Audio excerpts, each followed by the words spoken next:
filter. Channel membership. Supers and highlighted membership messages show up here.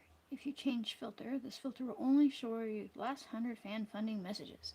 So I'm trying to do this thing to where this is Sunday. This is my Sunday live for my members. I still have my Friday Q&As that are open to anybody and everybody, regardless if they're a member or just a subscriber or just scrolling on past. But I really feel bad for all of my members that are trying to ask me questions in that Q&A because there are hundreds of comments rolling by. So I don't see anybody's, I don't see their messages, right? And so I'm starting to do an additional Q&A on Sundays where only members can pop a comment down below. Now, if you're watching this and you're not a member, you're still watching all the information and the answers, and if you're re-watching this, you can still comment on the video once it's uploaded, right? So don't freak out. Don't freak out. You're still getting all the information. This is just a way to say thank you to my members and make things more accessible to them. And what you might end up is just watching me talk to myself because no members show up. You can also become a member. You can also become a member to ask me a question, or you can wait if you can't afford, because I get that times are tough. You can wait until my Friday Q&As. Those are open for everybody, and you can just ask your question then. So, but first I'm going to make some tea, and then, you know, see what happens if anybody shows up. These are new. I'm going to make the last of my Nilgiri forest and then order some more. I really like this one. It's like a stem-based tea. It's still Camellia sinensis. It's still a green tea. But they are rolled stems, and I really love it. It's super like sugar caney sweet, right? So like they take the tea stem and they roll it flat. And it's like surprisingly like, I won't say bold because it's definitely subtle, but it's just like sweet and sugary, and I love it. And I've been kind of nursing it. And now I'm just going to use the last of it because this is a special occasion where I might just be talking with myself. So again, I'm going to get my water going. I'm going to put it at 190 for this one, which is actually pretty high, but it's like a stem, so it can take the heat. Again, if you want to ask me a question on today's Q&A, you're going to have to become a member, and hopefully my admin is here and she will start dropping that link for anybody who does want to become a member if you don't want to wait for the Friday Q&A where everybody's open. And if not, I'm just going to talk to myself and have some tea. That's okay. It'll pick up, you know, and I have to remind myself sometimes, like, when I have an idea for something, like, it doesn't mean that it's, like, instantly functioning. And it's a pressure that I put on myself, right? But I have to, like, think about this YouTube channel. I don't know, for those of you who haven't been here very long or haven't been following my journey, I've been recording and uploading videos for like 14, 15 years on this YouTube channel. And it's only been about 11 years, 12 years of that has been about like herbal things I do. And so, you know, I've come a long way. I've come a really long way, and that didn't happen overnight. So if I'm just sitting here having tea with myself, so be it, you know.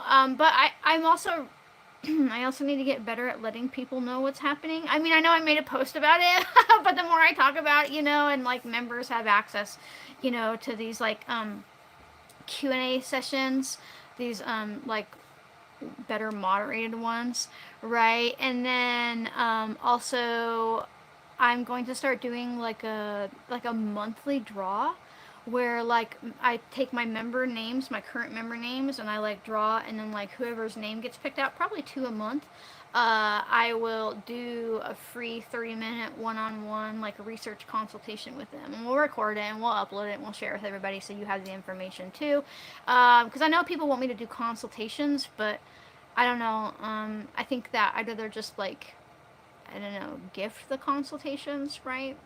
And then make it like an even thing where I can just like pick from people to win, you know, win a consultation from me.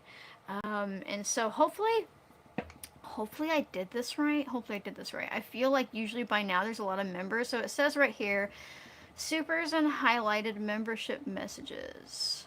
super and highlighted membership messages show up here. If you change filters, this filter will only show your last 100 fan funding messages. Maybe I have it wrong. Let me fuck with this. Because there's 100 of you watching, and I have a lot of... Maybe it's community... Oh, participant mode. It's anyone, subscribers, live community. Okay, that's not it. I'm just playing around here. Live chat on, community defaults. Let's see what that is. Nope. So it's not this. The live chat is on. Oh, cancel. I almost stopped my streaming. Let me go back up here. Chat filter. Let's see. None, hide all chat, fan funding. So this says it shows super chats, super stickers, channel memberships, and gifting. So I'm pretty sure channel members can say words. And I'm just having to accept that there are 100 of you here that aren't members. I also, oh, you know what? My admin can't drop a link because she's not a member. I just figured that out. Yeah. So, I don't think that I can retrieve the copy-paste code on my own. So there's nobody. I'm just here. I'm just having tea by myself. That's it. That's all that's happening. And that's just what it's going to be, apparently. And because I don't know if I've done it wrong. There was an option where I could go live just for members. That was an option. But I thought, why not go live where everybody can watch, but only members can comment anything? Right? And I'm like, well, I guess I should have done more research. But sometimes I'm like, fuck it, we're doing it live. And we're learning on air, and so that's what it's gonna be. But there are no trolls in this comment section. It is just me talking to myself, so that works. I think people can throw supers at me and highlight membership. I think that just comes out. Yeah, I see like the laughy face reactions and stuff, but it is what it is. I could probably just turn it on to a normal Q&A and figure it out. I know if I do that, the floodgates will go. I guess I could just scroll through, and I'd feel like an asshole though. I guess I could just pay attention to like the member questions that come through, but that feels mean. I see people. I know it feels mean, and that's what I was trying to do, but I wanted to make sure that I gave a space for members too, because I feel, I know that I haven't been uploading as many videos, and like I really appreciate the support, so I wanted to make sure that there was a way that I could, make sure that I'm being reciprocal. But also, I don't know, I guess I just like hearing myself talk. So until a random member or something comes through and asks a question, we're going to just have a discussion about whatever comes into my mind, and it may or may not be health related. Today I have to go out and with my husband and de-mud a bunch of places as all the rain and everything happens, and then I have to like get ready for like a birthday lunch. And I kind of wish it was a birthday dinner, and that's typically the way my family does it. It's not my birthday. But I I also have to come home and make dinner after that, which is why I like it to be the dinner way around. So you do your social outing, and then you have no other social expectations. Thank you so much for the super, Tegan. I didn't see a question come through with it. Make sure for this live, if you are sending a super, type your question with a super, because I don't know if it's going to let you ask a question after you've submitted the super, unless you're a member. If you join and become a member, which gets you like, access to me talking to myself or asking a question during the Sunday Q&As, or it also gets you early access to videos as I'm able to upload them, And with spring coming up, I know a lot of videos are coming. I tried really hard to make sure that I had various videos coming along this winter, but like, I'm an herbalist, so like a lot of the stuff I do is like throughout like the growing season, right? I'm kind of just like hermited in here in the winter, and so I don't necessarily always have something to make a video about, but I sure give it a shot. That smells so nice. But yeah, and I just honestly, I guess I have to do more research into how this would work really well, right? For questions and stuff. So, fuck it. I'm going to go ahead and I'm going to open up this to everybody because I feel bad. Like you're just sitting here and you could be asking me questions and my brain could do this thing. And then we're going to figure out what is happening here. Okay, so all messages. There it is. Oh, everybody can see each other. So, okay. Thank you. Everyone can see it but me. Holy shit. That's the way that it's going. The way that filter works, and that's stupid. That's a stupid oversight on YouTube.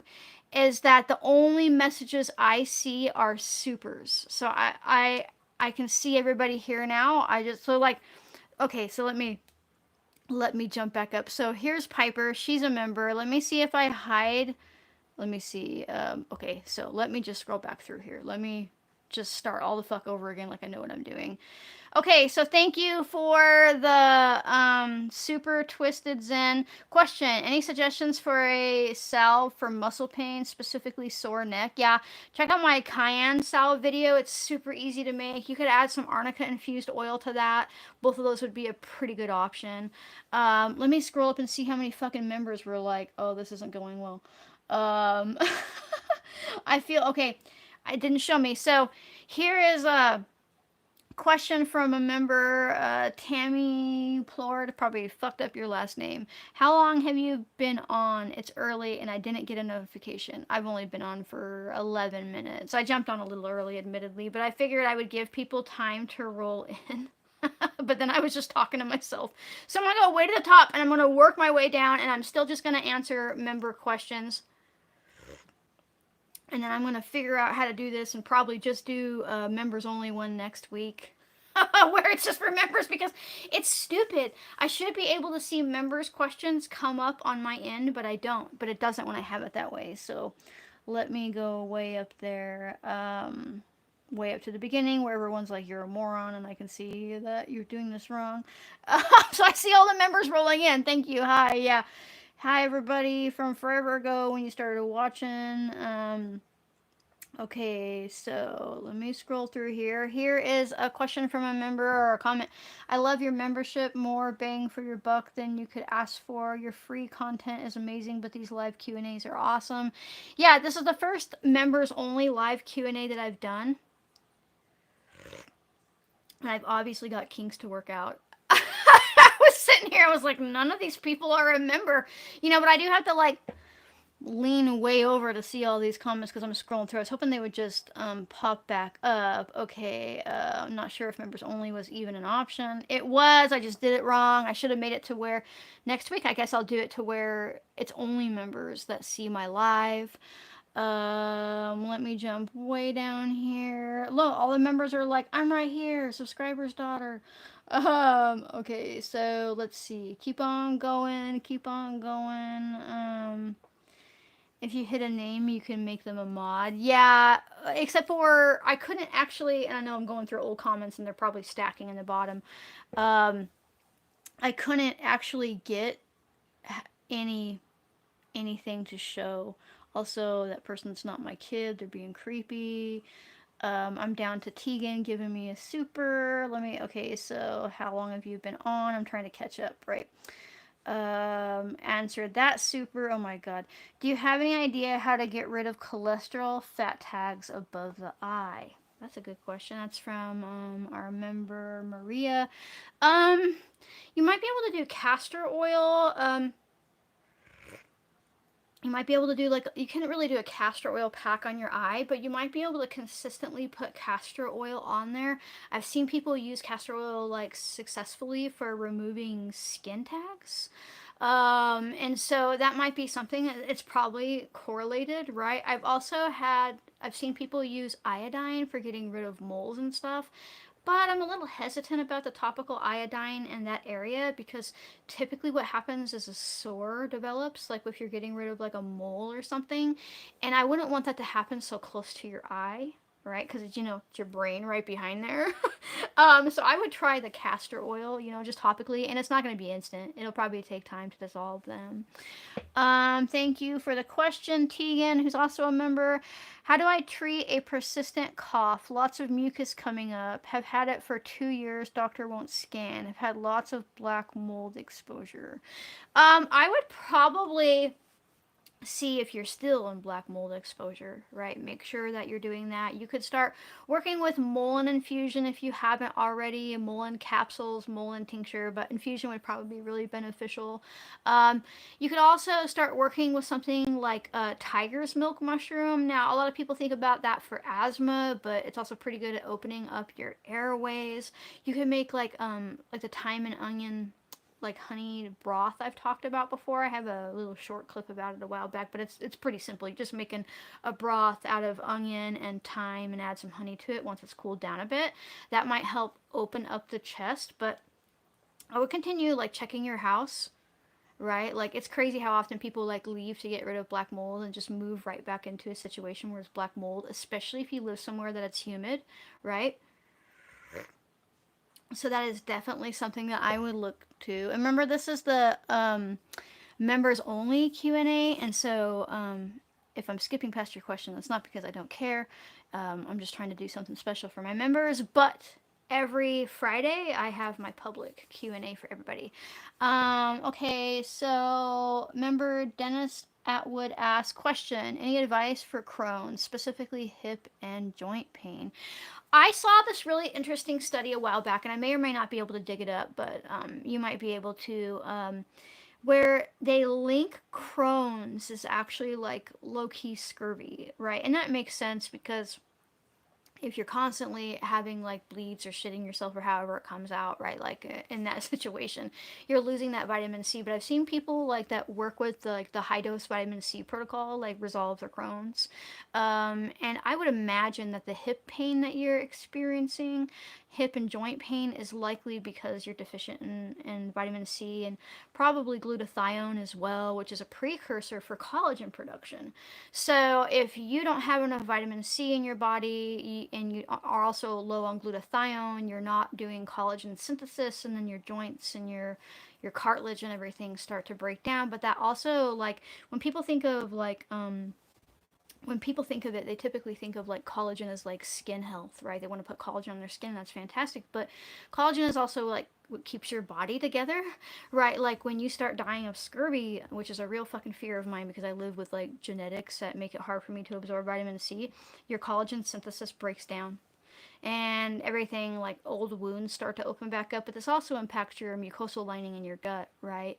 And so I would kind of like check out like the high dose vitamin C protocol. Make sure you're getting a lot of grass fed gelatin into your diet and things like that to start healing up your gut and seeing if that is helpful.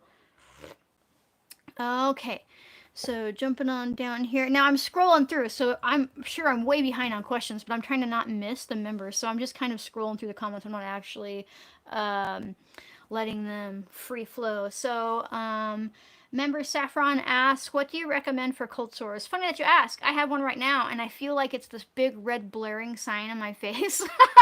But my daughter's like, I can't even see it, but I see it.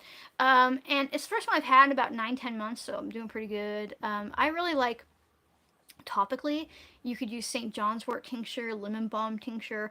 Both of those herbs really like to like repress the herpes virus, right? And now typically when and people are like, I don't have herpes, I have cold sores, and I know it's not the same thing, but they're in the same viral family, and like almost like all of the human population has like the cold sore virus in their body. It just depends if it breaks out or not, right?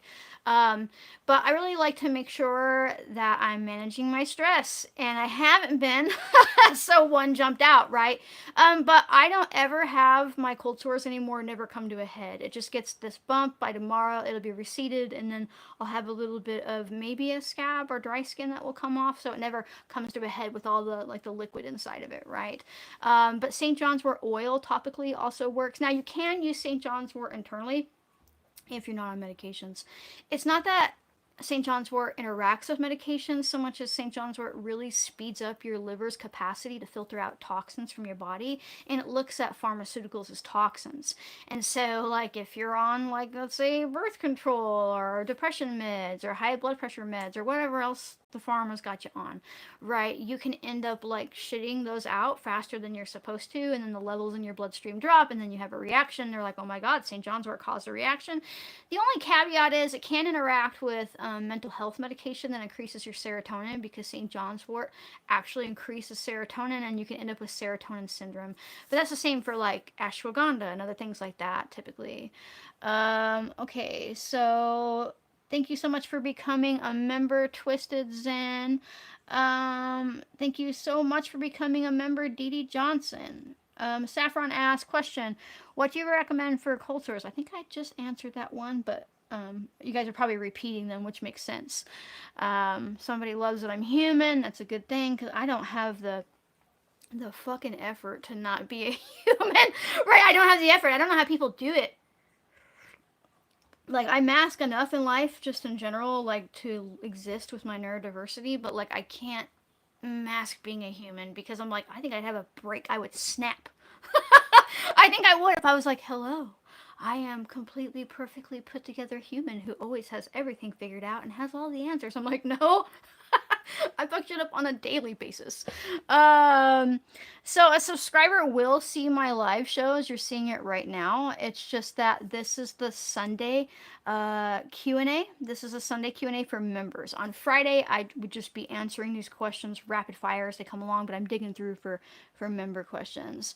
Questions from a member. Is it possible to cure adult onset asthma? You know, I can only give experience of what I've gone through, and I don't know that I've gone through it so much as my son has, so, and he's relatively close to an adult when it happened. Obviously depends on the cause. So it was 2020 for obvious reasons, everything was going on. And also, we got socked in with the summer of smoke here. It was insane in the Pacific Northwest. We literally could not see the sun other than like this tiny glowing ball, right? Because it was so thick with smoke. And my son ended up with asthma, and of course we took him to the doctor, and they were like, you have asthma, you'll always have asthma. And I'm like, but he wasn't born with it. It just started, right? And it was like, oh, thanks, specialist, for nothing, or not even being willing to consider anything. And so I dug into it, and of course, we were already working with mold and stuff, but I came across tiger's milk mushroom, and that was also combined with passion flower. And when I started working with those, I want to say it was about a month and a half, and then his asthma was just gone. Just gone. Right? He went from not being able to walk up the hill and hike and do all the stuff that he likes to it's of no consequence now. Now, we had got the C word like before 2020 happened, and nobody knew what it was, and where I was like, this is really weird, right? Because I couldn't really track down what was making us sick. It acted different than anything, you know. But anyhow, I don't really think that's what impacted his breathing so much as it was the smoke, right? Because we didn't get so sick that we needed any sort of, intervention. But it just depends on what's causing it. Like, if you are living in a house that you have mold in, you probably won't be able to reverse the asthma until you get out of that, right? But, like, if you're also working with, like, really harsh cleaners, start looking around your home for toxins. I don't want to, like, freak you out and make you feel like your home isn't safe, but start looking. Start looking for, like, what am I doing that could be agitating my lungs that I could remove? And even if that's not the reason that caused asthma, if you're constantly inhaling VOCs, you're going to have a hard time repairing it, right? Thank you so much for the super Katie Moyer. So I know everyone's really ashamed that this is members only, but you have to remember, I also do these on Friday where I answer hundreds of questions, and I also have like hundreds of hours of these Q&As. Like, well, maybe not hundreds of hours, but I have a lot. I have a lot of stuff that you can go back and rewatch, and you can always hop on Friday. This is just a way to say thank you to my members. Okay, so scrolling on down. Here's a member question. Melody's Garden Jewel. I asked you a question the other day regarding Usnea and how to incorporate it into a salve. You mentioned doing an infusion. Can you elaborate on that a bit more? Yeah. So basically, get yourself a seed heating mat like you use to start seeds for the garden in the spring. They're fantastic. If you want to get fancy, you can get the controller that allows you to regulate the temperature, but generally, when you plug them in, they're around 72 degrees, and that's warm enough. Get yourself a jar you like to use that you can fill up all the way with your oil. Shove the usnea into the jar. Give it a few days to be dry, although I know it's naturally pretty dry. Just give it a few days to dry a little extra so you don't make your oil go rancid. Put your oil of choice over top. I love avocado oil for making oil infusions. That's my choice. And then you're going to put your cap on it and you're going to sit it on that seed heating mat. Now, I'm going to leave it there for like 4 or 5 weeks or so. You could probably speed it up if you put your seed heating mat into a Tupperware box to make what's called a hot box. And then you sit your oil in there with the usnea in it and let it sit. And then you strain it out and you have an usnea infused oil. That's how I make all of my infused oils, honestly. It's so much superior to using dried plant matter that has like a minimum of like 4 to 5 weeks and can go rancid.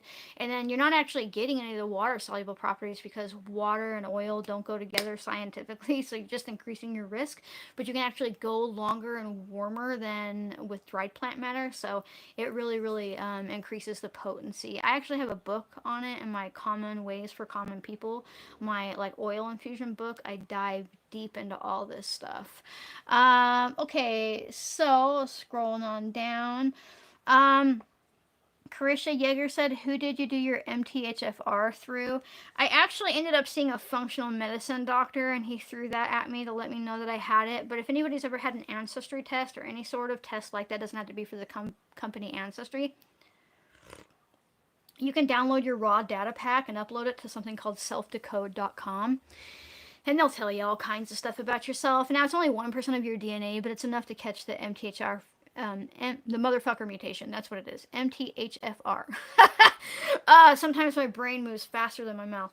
And you can just upload it that way and find out. You know, of course, you can go to a doctor or have them test for it, but it's really available online. Even if you haven't done an ancestry test, you can find online kits that screen for general mutations like that. Then they'll run you probably about $100-ish. But depending on how willing your doctor is to even test for something like that, that's pretty cheap compared to paying out of pocket to see a functional medicine doctor that typically doesn't accept insurance. So it's like, you know, pick and choose what you're able to afford. Um, yeah, non-members are watching too. Yeah. Um, okay, scrolling down, scrolling down.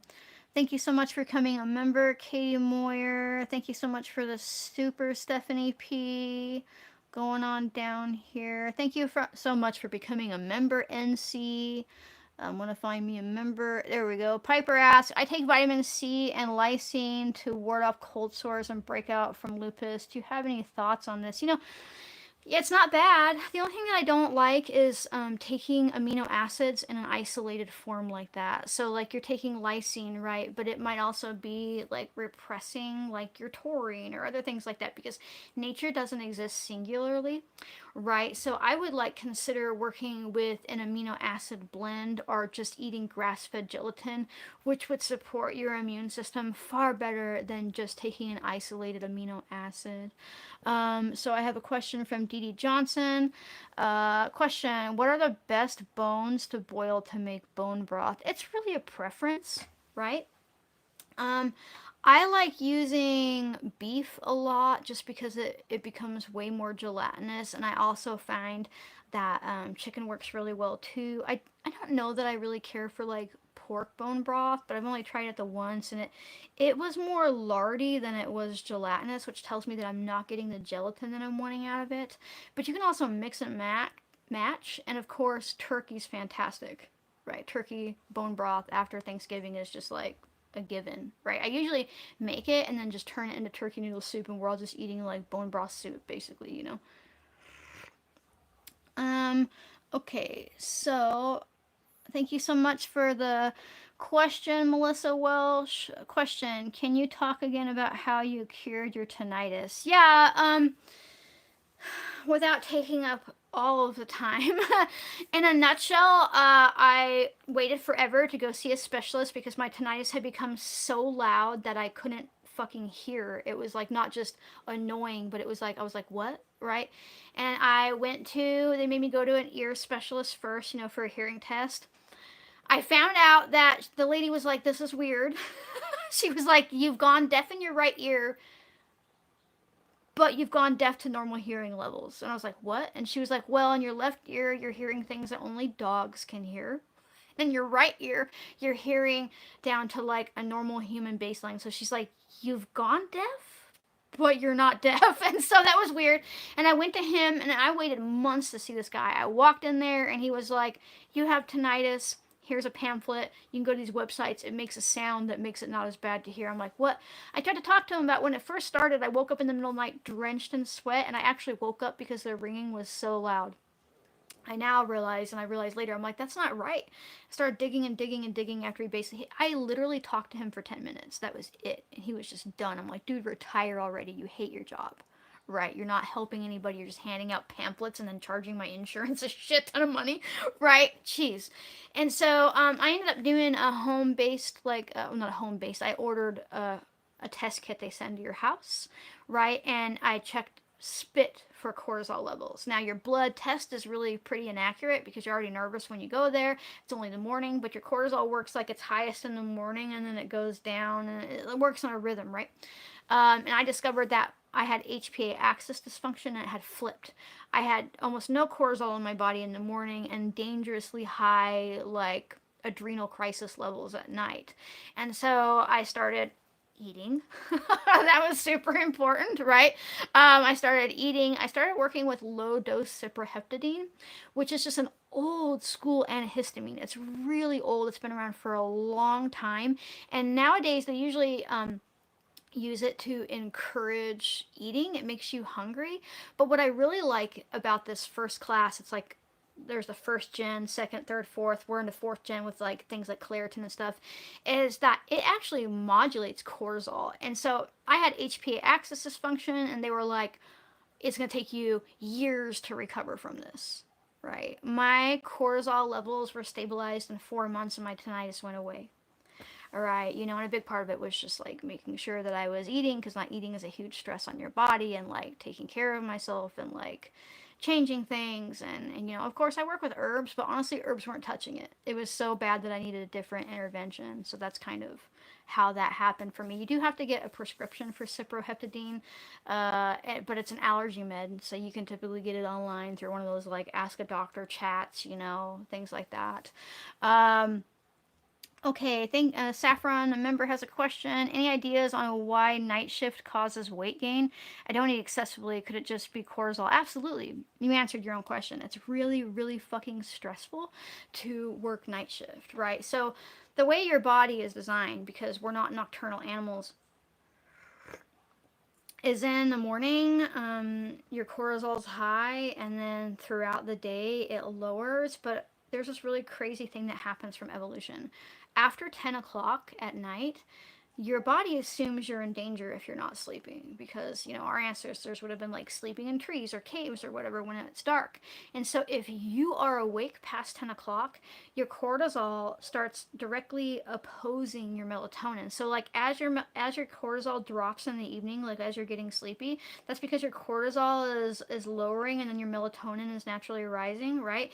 In the morning when you wake up, your cortisol starts rising and pushes the melatonin back down, right? So when you work night shift, I assume you're up past 10 o'clock at night, and it's like, oh my God, oh my God, oh my God, oh my God, oh my God. They're like, there's something horrible happening, and it's called night shift, right? But in your like primal mind, it's like you're awake at the most dangerous possible hours for like a fucking tiger or something to attack you, right? I want to say Matt Huberman has a podcast, YouTube episode about like managing, like living with night shift, things that you can do to help your body not be so stressed, like with red light therapy and things like that. That would be worth checking out. Okay, so okay, I know people are upset about me doing a Sunday members only Q&A, but honestly, I do them every Friday for everybody to ask. Right. And I just a way to say thank you to my members. And some people are just going to be angry about anything, right? And you're still here listening. You're still getting all this information. Um, Next week I might do just the members only, like where they only get the notification, so like people don't freak out as much. Okay, so let me scroll down here. Thank you so much for becoming a member, Susan Lewis. Let's see. NC said, what would be a solid alternative for the pharmaceutical cortisone? You know, it's hard because it depends on what they're using the cortisone for. Right, and sometimes they're using cortisone for pretty serious issues. But if you are primarily using it for, let's say, inflammation, if you're not using it for like breathing issues or heart things or things like that, if you're not using it to necessarily like repress your immune system, which is some things that they use it for, if you're not using it for any of that, you might work into, let's say you're using it in, let's say you're getting a cortisone injection into your hip because it's painful. Let's just give that out there as an option. You could start doing something like castor oil packs and working on rebuilding your hip muscles, right? Same thing for like arthritis in the hands. Castor oil is really fantastic now internally. You could start working with something that's anti-inflammatory, like linden infusion would be really like cooling. Inflammation is usually pretty hot. You could look into LDN, which is a pharmaceutical, but it's so safe, and you take it in super tiny amounts. And LDN is really amazing for not only modulating the immune system if it is connected to an autoimmune condition, right? So instead of repressing your immune system, you might be able to actually like your immune system working correctly. In fact, a lot of people with autoimmune are relying on LDN to resolve their immune system issues. But also, if you're working with it for like inflammation, it's really amazing at knocking down inflammation, and they call it LDN because that stands for low dose naltrexone. And basically it's made out of an opioid, but there's no opioids in it, and it stimulates your opioid receptors in your brain, and it kind of works in a way that like it causes them to reboot, and by proxy it ends up rebooting your immune system and all of your inflammation markers and things like that. And you take like tiny amounts compared to the people who use it, so they're not doing like, people can take it if they're like opioid addicts or alcoholics, right? Because then they don't feel anything when they take the drugs, so they don't get that hit that keeps them addicted, right? But they take it in huge amounts, like huge amounts, and we're talking like microscopic amounts for everybody else who's using it. Question: can you recommend a good source of vitamin C? I really like Quali C. Anything that it has the Quali, QUALI-C. That means that they're not using GMO corn to make it, that it's super duper pure. There are a few brands out there, but if you just Google Quali-C, they'll pop up and you can choose from the most affordable. Okay, let's see. Thank you so much for the question, Melody's Garden Jewel. And as a reminder, I am only answering members' questions on the Sunday Q&A. Friday one is for everybody. With the Usnea oil infusion, I'm not getting the water-soluble properties. Will it still kill staph? There are no water-soluble properties in any oil infusions. So yeah, you still have a lot of like the antibacterial present in there. And Usnea has like very little water in her actually, even though she's like a symbiotic colony of like fungus and yeast and algae. Yeast and algae is what she's, three different things at once, right? And so most of her properties aren't overly water soluble, right? You could also make an Usnea tincture, do the double extraction, and that spray that on topically if you were really concerned about the water soluble properties. Okay, so Tegan, the member, has a question. If you do pork, you have to use the trotters. Oh yeah, for the bone broth. People are like, what? Because I'm so far behind in questions, so I'm just scrolling through, right?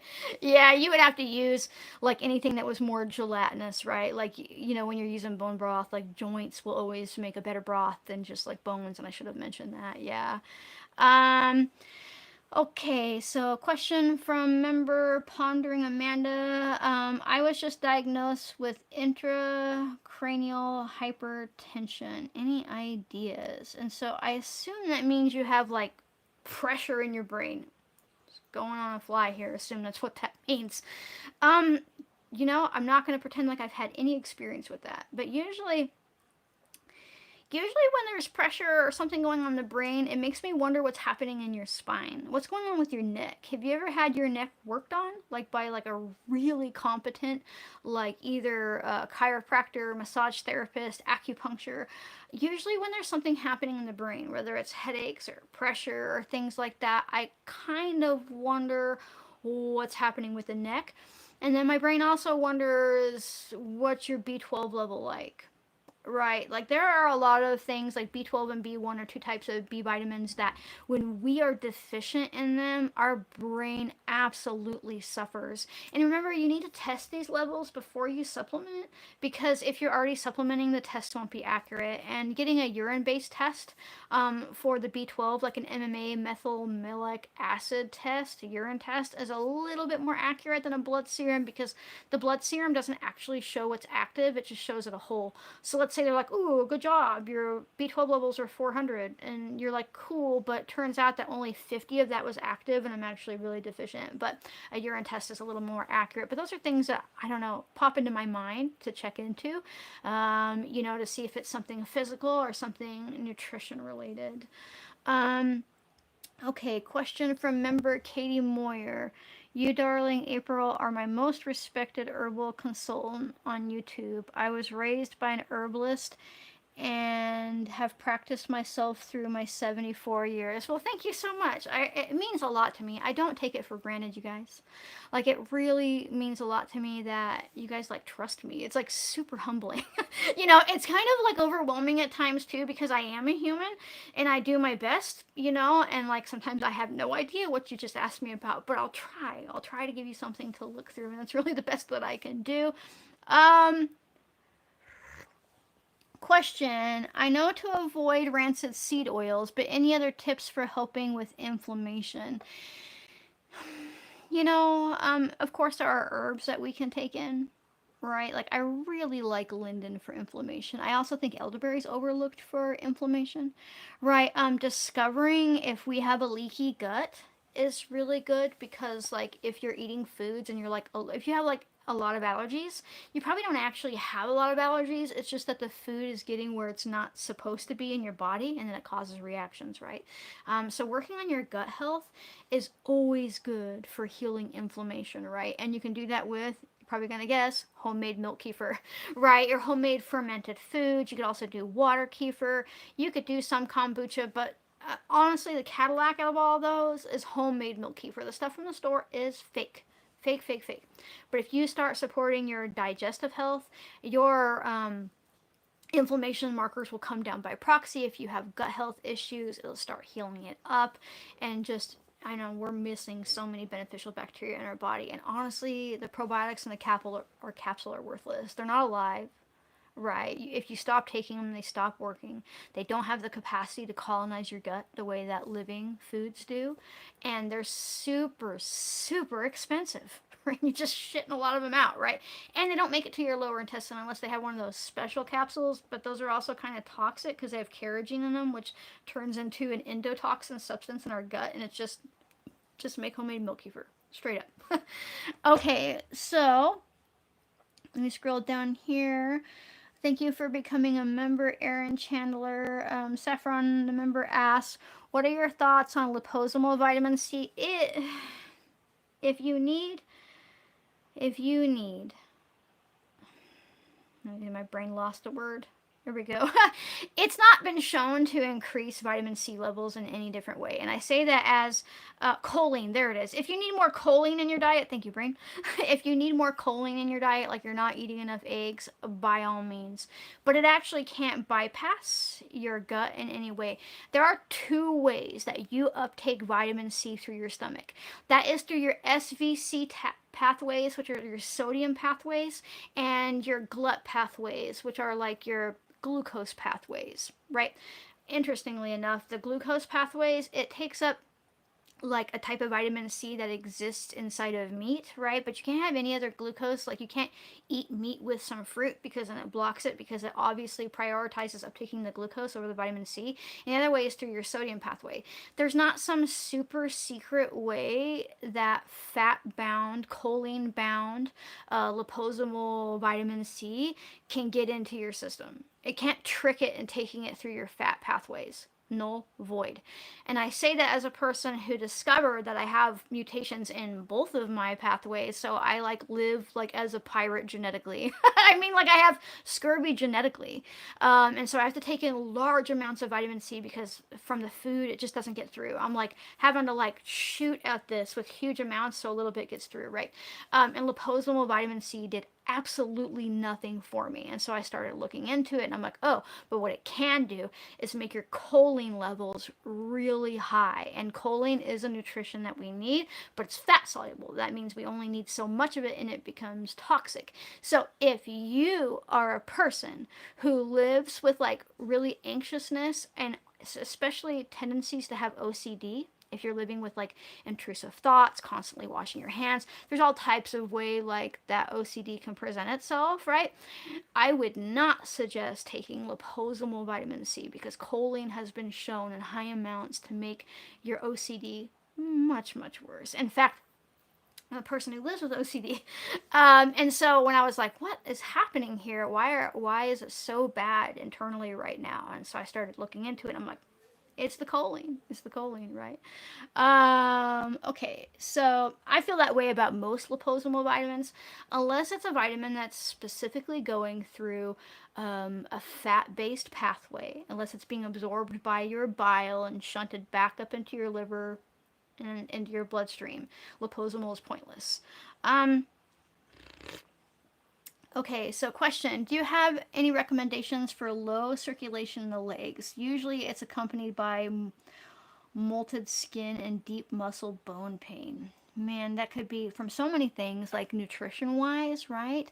But I would start looking into rebounding and doing it gently, which is literally jumping on a trampoline, right? Of course, you could work with things like ginger or hawthorn berry, anything like that would get your circulation like up and running. And if you haven't had your heart looked at, I would also consider that because if you have like a blockage, and I don't want to scare you, I don't want you to be like terrified because that'll make things worse. But like if you haven't talked to a doctor about just getting your heart checked out, that might not be a bad idea. But also, people are really terrified of sodium, which is sad. You should be afraid of the cheap table salt, but you should be like literally loving like sea salt or mine salt, things that are real and not refined and haven't been bleached and chlorinated and all that type of stuff. And when we under eat sodium, we start having real issues with like blood pressure regulation. It can go too high, too low. And usually when you start having like issues with your legs, something's happening where it's not circulating well and you need that sodium to circulate. So that's something to also consider if you happen to already be eating a low sodium diet on purpose. Okay. Let's see. Somebody said, oh, for the brain pressure, it's a buildup of cerebrospinal fluid in the brain. That brings me right back to the neck. Brings me right back to the neck. Think about how it's getting to your brain. Right? I would start doing a deep look into your spinal health, into your alignment, into like the axis in here. Find somebody who does, I know I don't really like x-rays, but in this case, if you got a full body x-ray for looking at your bones, I wonder how much of your area, like how much in your body is like kind of fucked up and maybe blocking that flow, right, to your brain. Like, why isn't it able to get out? Why isn't it able to get in? What is stopping that flow? So, I mean, definitely, listen to what the doctors say, but also, like, maybe consider finding a very good chiropractor to start looking at your neck. Okay. Natural supplement for vitamin B1 and B12. Lots of red meat for B12, lots of pork for thiamine. Right. As much as people don't like to admit it, we are omnivores and we do require to eat meat. I love meat. Meat is amazing. Meat is so fantastic for you. It just depends on how the animal is treated. You do not have to support like horrible like farming practices. And in fact, when you don't support like ethical farms, like checking out of the system and not eating meat, not to say that you don't eat meat, the person who asked the question, but I inevitably will get this response, right? Because it's fucking social media.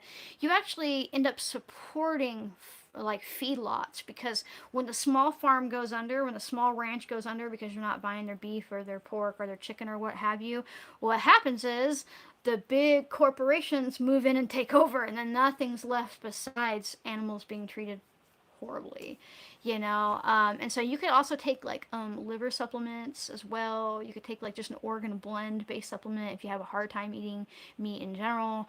But yeah, the only true bioavailable source, and bioavailable is an important word here for B12 as well as thiamine, is in meat. Full stop. And no, algae does not contain B12. It contains a precursor to B12 that ironically, your body has to use B12 in an effort to convert it into a bioavailable B12, and it actually ends up depleting you of B12. So that's extra fun stuff. Piper Sherwood member says, I make goat milk kefir all the time for my dogs. I really need to use it, but I hate the taste. Well, have you tried making it into smoothies? Are you doing a second ferment? Are you letting it ferment too long? Because when I make goat milk kefir, and we're using, raw goat milk, that's all I use with my kefir grains. You can use, store-bought milk, cow milk. It has to be real milk. You can't use fake nut milks, right? Or anything like that. It has to be real milk. The grains know the difference for the people watching. It's pretty like yogurty, but it's not horrible tasting. And despite what people tell you on the kefir groups, put a cap on it. Don't let it breathe. When you let your milk kefir breathe, what happens is, and I've done both. And I remember in my video I might have shown that I leave it open, but nowadays I cap it because I started like really, really, really digging into like the biological science of it, right? The deep science of it. And when it has more air, it creates more of the yeast-based bacteria and less of the lactic, and it kind of gets yeasty. Right, so try capped if you haven't. Try straining it sooner if you haven't. Do second ferment with like a splash of like heavy cream that doesn't have thickeners in it, and an orange peel, or add some vanilla and a date. Let it second ferment on your counter, right? And that might end up tasting better for you. But also you can just make smoothies, right? Add some fruit in there, a little bit of honey, blend it up. You're good to go. Okay, so question, also eat sauerkraut. Oh, that's not a question, that's just a statement. I like sauerkraut too. Thank you for the super, Renee. Question from Tregan. It is autumn here in Oratoria. I probably said that so wrong. There are lots of hawthorn available at the moment. If I make a hawthorn tincture, can I take it weekly for heart health? Have a family history of heart attacks. Yeah, hawthorn's fantastic. You can take it daily. You can make tea out of it. You can make jelly out of it. Yeah, hawthorn is really fantastic. And she's a food-based herb, so unless you have like some crazy preconditioned heart issues and or you are already on heart medication, there's no reason that you can't include hawthorn into your rotation weekly or even daily. And if she's growing there, she was probably already a traditional food from your region. People just lose contact with that type of stuff, right? Let's see. Piper says, sorry, April. Oh, lost it. Let me go back down. That question was for Google. I know you can help. Just try not to ask you things I can find on my own. I didn't even see it if I skip past it. I'm sorry. It's okay. Let's see. Question from Enya Cooper, a member. I'm starting a family and actively trying to get pregnant. I haven't ever been on any type of birth control either. What do you suggest for preparing your body before pregnancy? Check out the Weston Price Foundation. Sally Fallon has a book on feeding babies, but also pregnancy. And the basic premises is it takes a lot. It takes a lot from your body to create a human. Who would have thought, right? And we're already typically in like a nutrient deficient state, right? So it's really hard on your body when you come through that pregnancy, and then women end up not feeling well and being exhausted and trying to take care of this thing that we love, but it shits and screams and pisses all over us, right? Like, and so we're just like really, really afraid. So I would consider like deeply working on nourishing your body from like a traditional food standpoint. And I would do that for like 6 months to a year. If I was planning to have a baby, I would consider doing that before. Not only will your body be more prone to growing a healthy baby, you'll be more prone to getting pregnant and having like an effortless pregnancy and having a healthy baby and not being drained afterwards. So you can just look into the work of Weston Price Foundation and Sally Fallon's books and things like that. Okay, looked up from inside of my brain and see that it's been an hour. I'm going to jump way down here. I'm sure there are tons of questions that I missed. And I'm sorry for that. I am doing these Friday Q&As are for everybody, and the Sunday ones are for members. And I think next time I'm going to, I don't know, I'll kind of think about it for a while. I might do it so only members can see the live, right? That way I'm not having to scroll through it and take 20 minutes of realizing that I was just talking to myself for no reason. And kind of go from there. But if I didn't answer your question, what I'm saying is I'll try to answer it next week. And for all of you who are not members and would like to support my capacity to, teach freely, watch all my videos, and would like to join in on next Sunday's member-only Q&A, consider becoming a member. It's only a couple bucks a month. There's nothing hidden behind a paywall. I do give early access to videos as I'm able to upload them, and there is this members Q&A, but everybody will get to see it. So it's just a little bit of a time wall. The information will still be available for you, and going forward in the future, I'm going to start picking out a couple members a month to do a free herbal consultation. It'll just be a random drawing, and you'll get this, and then you'll also be able to watch that. If you can't afford to become a member, or you want to check out things in my shop, my brain is just fried. My brain was like, you have to answer all these questions, so I've been going fast with it.